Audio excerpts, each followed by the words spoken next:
Haha, Dick. Welcome back to Haha, Dick. I want to ask you a question. Whenever you see Meghan Markle and Prince Harry, don't you think just like, man, they must have the hottest sex? Like, I don't. That's what I think, and I don't mean this in a negative way. I'm a very sex positive person, and I believe that we shouldn't shame anybody. And I certainly am not shaming Prince Harry and Meghan Markle about their sexuality. In fact, I am here to celebrate the fact that when I see Prince Harry and Meghan Markle together, all I can think about is, he's fucking her. I'd like to think of them in, him on top and her, facing. I like to think of them romantically, like they're facing each other and he's looking at her going, wow, this is the world's most beautiful person and I'm fucking her. Like, I just think that's what I would I'm projecting how I would be if I were with Meghan Markle. I'd be like, wow, what did I do right in my life that I get to be with Meghan Markle and I get to like touch her hair and kiss her beautiful lips and then when I'm looking at her, she's looking back at me. Wow. Like if I were Prince Harry, that's all it would be in my mind all the time. I'd be just like, wow, unbelievable. And then if you're her, you're like, wow, I'm with a prince. And then, of course, now, as time has gone on, they have their problems. And, he's got problems with the royal family and people have been racist against her and, all kinds of stuff. Whichever way you land on Meghan Markle and Harry versus the crown, you can't take away the fact that Meghan Markle is, you just look at her and you're like, wow, someone's having sex with her.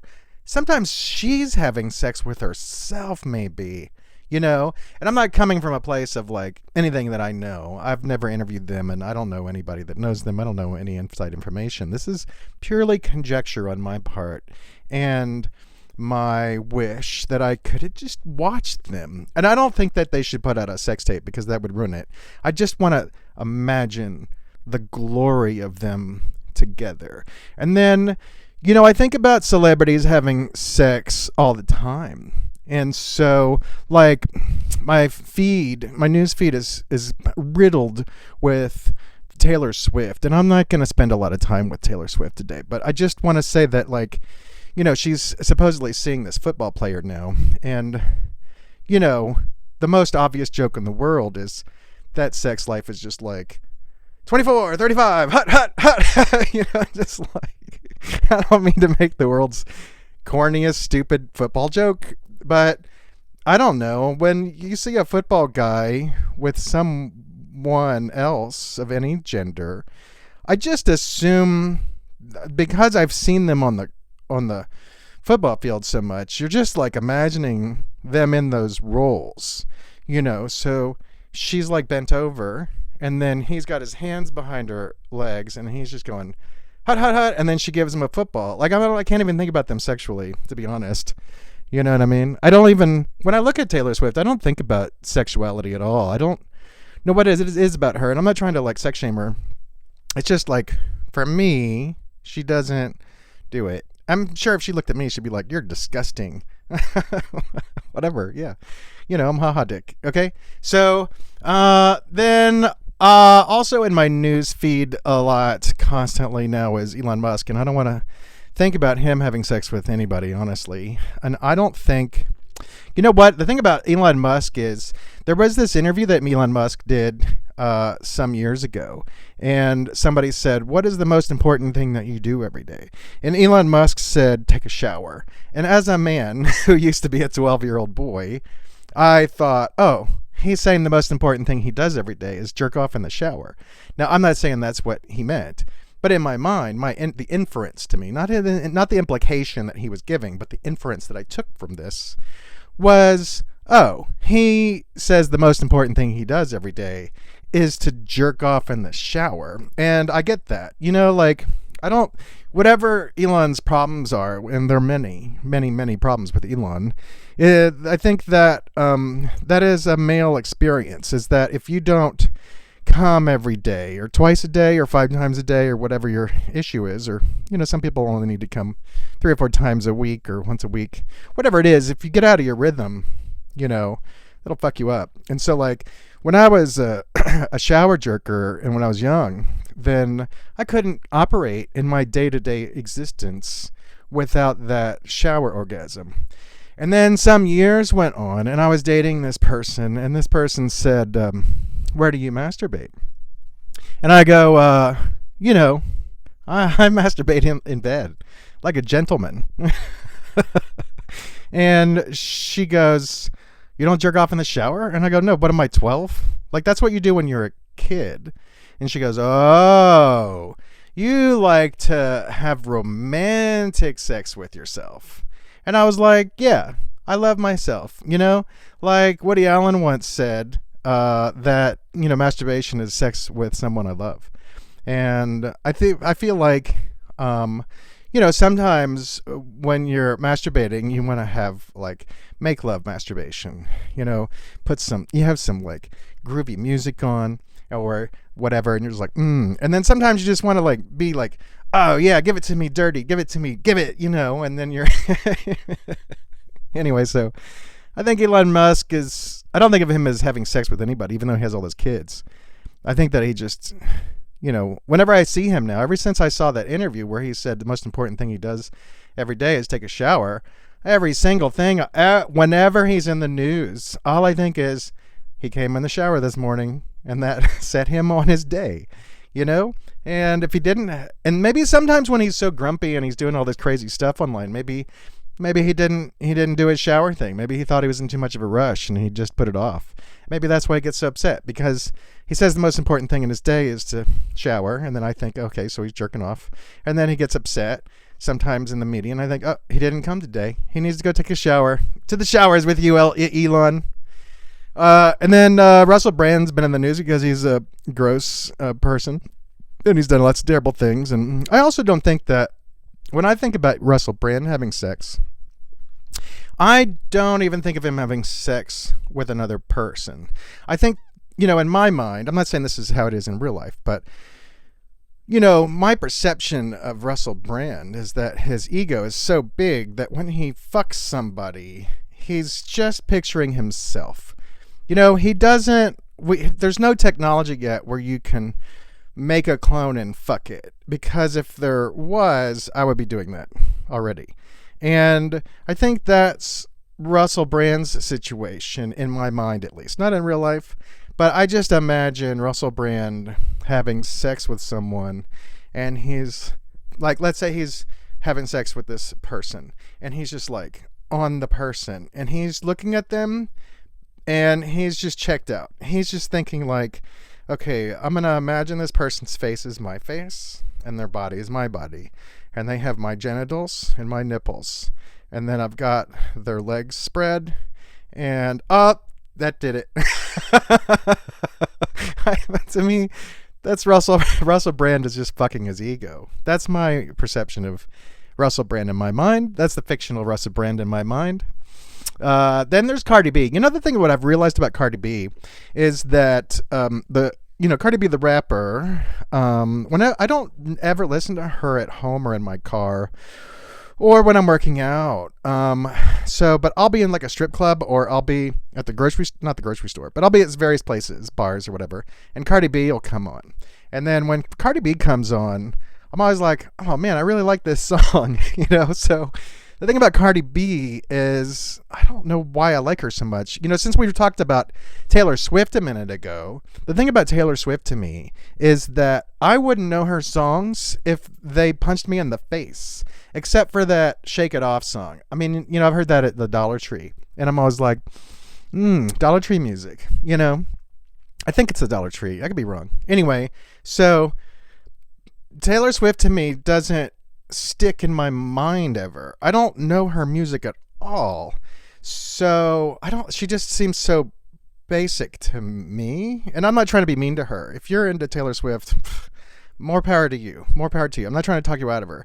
We all have our tastes, we all have our good and bad tastes, and maybe it's my bad taste that I'm not into Taylor Swift, but I can tell you that whenever I hear Cardi B anywhere, I'm like, oh, that's Cardi B. She has like a very distinctive sound. Her rapping is very distinctive, and I like it. And so when I think about Cardi B having sex, I think that she's probably pretty good. I mean, she was a stripper, so she's probably pretty good, pretty seductive when she wants to be. I think that Cardi B is probably pretty seductive when she wants to be. I don't really ever think about Cardi B, so off the top of my head, I don't know. I think that she's probably pretty good. Now, also, Cardi B supposedly has said that she used to drug men and rob them, and I think that's fucked. I mean, that's indefensible. And then I saw some quote where she was like, oh, I did what I had to do to survive. Hey, man, you know what? I worked at Burger King, and that's what I did to survive. And then I worked at a hospital pushing patients around in gurneys and in, chairs. And that's what I had to do to survive. And I survived. You know why? Because I didn't have to resort to crime. I could just, I was also a teenage stripper. Do you know what I did not do when I was a teenage stripper? I did not drug and rape men or women or anybody of any gender, because when you're stripping, you make a lot of money. I mean, you don't need that extra money. I don't get why Cardi B thinks she has to do this terrible drug and robbing. I don't know why she thinks that that's not defensible anyway. So, but I think she's probably good to fuck. And at least in my mind, who knows? Obviously, we're going to get to Britney Spears next. Now, Britney Spears, to me, she keeps posting these naked photos of herself all over the place. Now, this is someone, the wrong person might be like, or a good person with the wrong idea might be like, oh, that's a cry for attention or something. To me, like, that's just a good girl. Good boy, good anybody. Let me see your naked body. That would be a nice thing for you to do. That just makes you a nice person in my book. I think that whenever Britney is like, this is my naked body, don't you want to have sex with it? I'm like, yeah, I would have sex with you for sure. I would do everything. Take you around the world. Anything that you want to do. All your heart's desires. I just need 72 hours. Now, I'm not saying this to the real Britney. This is the Britney in my mind. I don't think the real Britney would have anything to do with me, which is too bad, because I think we'd have a good time. I would marry Britney. I think that my psychology and my 20 years of therapy have helped me so that I could probably do a pretty good job with Britney, Plus, I don't think she's pretty upset with her family, and I'm, man, my parents were the fucking worst. So I get it. Britney. I get it. Come visit me in Vegas. You like Vegas? Not the real Britney, fantasy Britney. I would never assume Britney would have anything to do with me, to be honest. Anyway, so I think Britney sexually is great. I think she's probably pretty good. I'm not saying in real life I know anything. I don't have no idea. Zero idea about Britney in real life. I mean, I've covered her. I don't listen to her. I've reviewed her concerts, and I interviewed her once along with some other people in some sort of press conference-y telephone thing. And she was younger, so it doesn't really count, because now she's like 85 years old, like me. So I think that she's probably really good in bed. I think that there are probably times when she doesn't want to do it, and like most people, I think she's probably got a sort of regular sex drive for her demographic, and I think that she's great. I bet she's great in bed, in my mind. I'm not saying in real life. If I were going to write a fictional piece, that's the Britney I would write, is the kind of Britney that's sexual and then likes to masturbate, like gets on, and she's in bed and she rolls over in her stomach, she doesn't take her pajamas off, and then her hand. That's what I would write if I were writing about Britney fictionally. In real life, I'm sure she's awesome about everything. I just assume. Harry Styles, Olivia, Wilde. They're not together anymore, but I think that what is fantastic to me about Olivia Wilde is I've interviewed Olivia Wilde and I loved her. I don't mean like, romantically. I just mean like as a journalist who interviewed Olivia Wilde. I went away from that interview thinking like, wow, she's fantastic. She's smart, funny, fun, clever, quick. Like, I really liked her a lot. She was socially aware, politically aware. I liked everything about her. And I've liked her as an actor. And I watched some of the movies that she's directed, and they're all right. It seems to be okay. But my favorite thing about Olivia Wilde now is she had this kind of like thing with Harry Styles, where she just seemed so urgently into him. And I think that, I don't know what was going on in real life, but if I were writing a story about it fictionally, I would have it so that she was so into him for whatever reason, like his look, his aura, his vibe, his work, his character, his personality, his career. He's very, he's the total package, but so is she. And so I think she recognized that he was like a younger male version of herself and was really, really into him and really wanted to make it work. Now, I don't know if this was the case or not. This is all just conjecture based on my fantasy life in my head. So I think, to me, whenever I see Olivia Wilde talking about Harry Styles or whatever, I just think like, man, she probably really put it on him.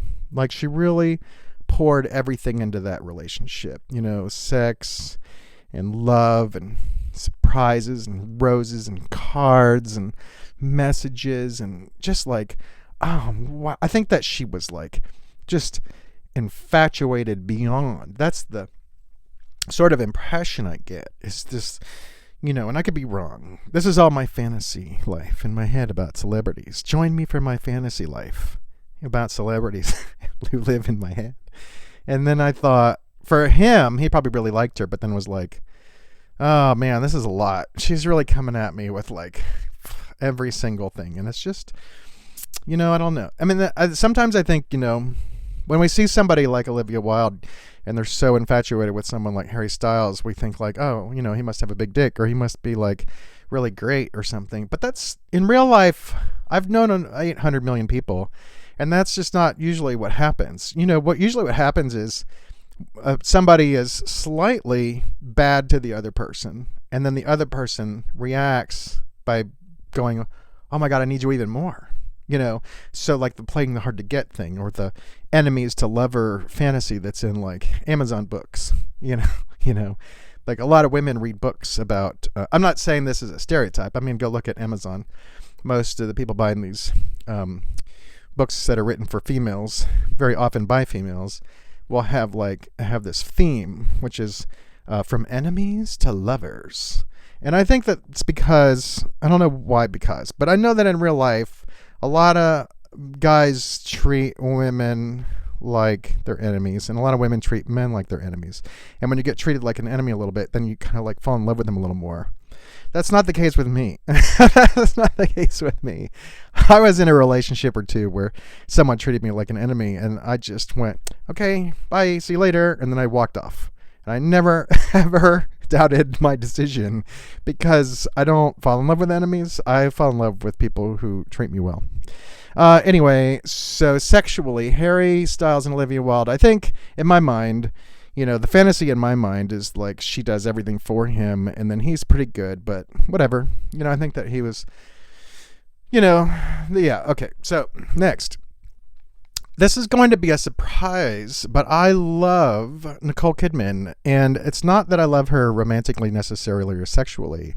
I'm in love with Nicole Kidman for the last 20 years or so as an actor. It started maybe with this movie called Birth in 2004, and ever since I've seen in Dogville, oh boy, and it's her choices. It's not a romantic sexual thing, and I think that she's very sexy, and I think that she... if she knocked on my door, if she left her husband, her country music husband, and knocked on my door and was like, I love you from afar, but now I want to be with you, I'd be like, all right, let's go to the courthouse. Let's go to the, little chapel down the street, get married, and live happily ever after. I would totally marry Nicole Kidman. But the thing is that that's not why I'm in love with her. I'm in love with her because of her work. So I don't sit around and think about her sexually. So to think about her sexually, I mean, she's had sex on camera a lot.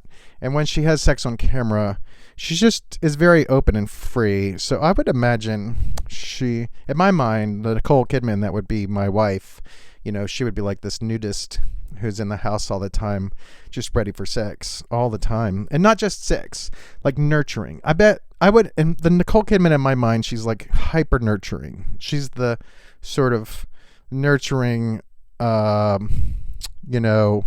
Madonna whore, mom sex, mom whore, whatever that cliche is. I think that she'd be very nurturing and very giving. And I think that you would never want to not be with her. I think that's my thing. I don't know anything about her country guy. He seems fine. I interviewed him once and I asked him a couple questions about Nicole, and he was like, hey, I think that you're asking a couple too many questions about my wife. And I go, oh my God, you're right. Okay, I'll stop. And then I apologized. I was like, I'm very, very sorry. I go, let's talk about you. And then we talked about him. And now I can't even think of his name. Kenny Chesney? Is that his name? I don't know. Ben Affleck, J-Lo. All right, so Ben Affleck and J-Lo. To me, this is a pretty good coupling. I think that they're perfect together. And here's why. Ben Affleck is this very handsome. I'm assuming he has a log of a cock. And on top of that, I bet he's like extraordinary in bed. And I think that he's incredibly talented as an actor and as a director. And if that's not enough to make me like Ben Affleck, my dad hated him, which made me like him more. Because fuck my dad. Honestly, what a piece of shit. My dad also didn't like Bernie Sanders, so that'll tell you that Bernie Sanders and Ben Affleck are probably both pretty good. Just because my dad didn't like him. Anyway, so I have a lot of respect for Ben Affleck. I'm not like a super fan or something, but I watch everything I've seen him in. I'm like, oh, he's good. He's a good actor. Even in that Superman movie, he's good as I know it's not a great movie, but he's good in that role. It's fine. And then J-Lo, man, I mean, she's hyper talented. I don't sit around and listen to her music, but I've seen her in person. Oh, man, let me tell you what, her skin is radiant. She has incredible skin. I'm not going to talk about her body. I don't want to objectify her body too much because I try to think about everything we're doing today. We're talking about the fantasies in my head rather than the real people so much. So I don't want to talk about what I saw. When I saw her, though, she was, man, J-Lo is something else, man. I get it. But J-Lo is like the female Ben Affleck. She's, extraordinarily beautiful. She's hypersexually attractive. She's very talented. I don't listen to her music, but it's good. Speaking as an ex-music critic, she is a good musician. She's very good at it. She puts on a good show. And then she was like a really good actor. If you ever saw this movie that Steven Soderbergh made with her, one of my favorite Soderbergh movies, whatever it was called. Man, that was it's one of my favorite movies, and she's so good in it. Now, she's obviously been called a diva and all this other stuff, and so is Ben Affleck. So I think that they're a perfect couple. Now, here's the problem, though. Like, I think that when you're someone like Ben Affleck or J-Lo, you find each other, and you're like, wow, you're the female me, you're the male me. And then they get together, but I think, in my mind, when they have sex, it's probably like, there's a stereotype where if you have a lot of power, then and sexually you want to give up that power. So like people who are like CEOs in town here in Vegas, and they have all this power, I assume that they want to be dominated and tied up and shit, and then I think that's probably wrong, but it's just my assumption. And then with J-Lo and with Ben Affleck, I have that same assumption, is that they're so powerful all the time that sexually they might both want to give it up. So I feel like, in my mind at least, they both want to be submissive in bed a little bit. Not always. They want to flip. I would say they're versatile. They're verses. They're versatile. And so, like, if I were their couples counselor, I would say, hey, you know what you should do is you should have a spinner, like you get in like board games where you flick your finger on some sort of arrow and it goes zzz in a circle, like a little spinner. And I think that spinner could have at least two things for them. And one would say Dom, and then the other side would say sub. And then, you go bzzz. And then, like, let's say J-Lo would go bzzz and it would go Dom. And she'd go, oh, Dom for 15 minutes or 30 minutes or whatever, however long. And then you'd set a timer. And when the timer goes off, then it's his turn and he would spin it. And then whatever it lands on, he has to do that for. That's what I would say. If I were a couples counselor, that's what I would tell them to do. You know, now this is all in my mind. I have no idea how they really are in real life. This is all my fantasy. This is the fantasy land of my life, in my head, of how I think about celebrities fucking. Next up, Miley Cyrus. I love me some Miley Cyrus. I don't listen to her music at home either, but I think she's really great. Man, I've heard some of her songs, and I think that she's, very good singer, and she's got good taste in a lot of things. Her vocal tone is so unusual to me, and I just really respect the fact that she's such a life liver. Like she just lives it up. She's talked about doing drugs. She's pansexual. She'll have sex with anybody that she's into. She gets into relationships and tries to make them work. I think. I feel like Miley Cyrus is living like a perfect life. Like you are raised with a little bit of privilege, and yet you still make yourself talented. Like she's a worker bee.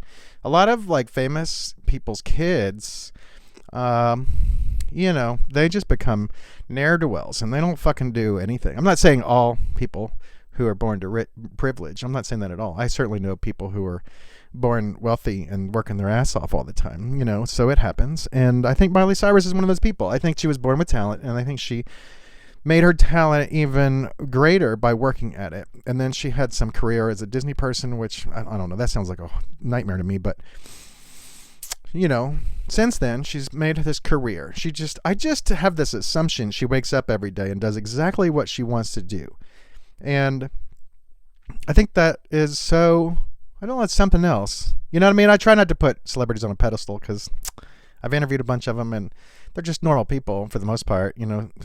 Most are nice, and then some are extraordinary, and then some are fucking total assholes. And it's just like everybody I ever met in any industry. Like it's the same bell curve. It's just a little more magnified. Like fame magnifies people's character and their personality. Fame and money magnifies character and personality. And so I think what it did with Miley Cyrus is shown us, she's so rich and famous. I think it's shown us that, this is the magnification of who she really is like a good, maybe a good person. God, I hate to say that about somebody without knowing them. But anyways, as a sex person, I think that Miley is obviously probably, in my mind, the fantasy version of Miley will do anything and everything all the time at any place, in a car, at home, upside down on a rooftop, you name it, naked, any whatever. You know what? I think Miley Cyrus, in my mind, would do any category in Pornhub. She's like an any category sex person to me, Now, I could be wrong. I've been wrong about a million things. But this is the fantasy in my head anyway. I'm not even talking about the real Miley. I'm talking about the Miley that lives in my head. Not that she's in there all the time, but whenever I see a headline. And then the last two people. First, I want to talk about Lil Nas X, the rapper. Oh, my light just went out. I'm going to do this now. I'm going to have to hold my light. So the rapper Lil Nas X, he's like, I feel like Lil Nas X is probably pretty good. I feel like Lil Nas X is, you come home to Lil Nas X and you walk in the front door and he's rented like a bouncy castle, a nice, beautiful bouncy castle. And it's high end. It's like a Chanel bouncy castle. And then there's like the most beautiful models you've ever seen. And they're all naked waiting for you. And they're like, touching your skin as you walk past them, and there's rose petals on the ground, and Lil Nas X is at the end of this pathway, and he's like, and then, you're going to make each other's dreams come true. I think that's what I think about Lil Nas X. I bet he's great. I bet he's I bet he's incredibly fun. And then finally, Elliot Page. I don't really know much about Elliot Page, except for the fact that, I think that of all the people on today's list, I think that Elliot Page is probably really good in bed, but I think the more, in my mind, the fantasy of Elliot Page in my head, not that I fantasize about Elliot Page, but just if I think about Elliot Page, I think Elliot Page is like the kind of person who is better than everybody on this list at one thing: aftercare. I would just think that Elliot Page is like the god of aftercare, and talks and whispers and touches your skin and kisses you on the cheek, and I think the aftercare. I bet Elliot Page is great at aftercare. The Elliot Page in my mind, anyway. The fantasy. So that's it. That's all I want to talk about today. Is I wanted to talk about all the fantasies that are always in my head of the celebrities that are always fucking. Thank you very much. Tell me what you think. Subscribe, like, share, etc. And who do you think about? Who do you fantasize about the most? Who's in your mind? Like, and when you see people in the headlines, do you think about them fucking and jerking off, or are you more boring than me? I bet you're not. I bet you're just as exciting as I am. Ow. Okay, I love you. See you later. Bye. Ha ha, dick.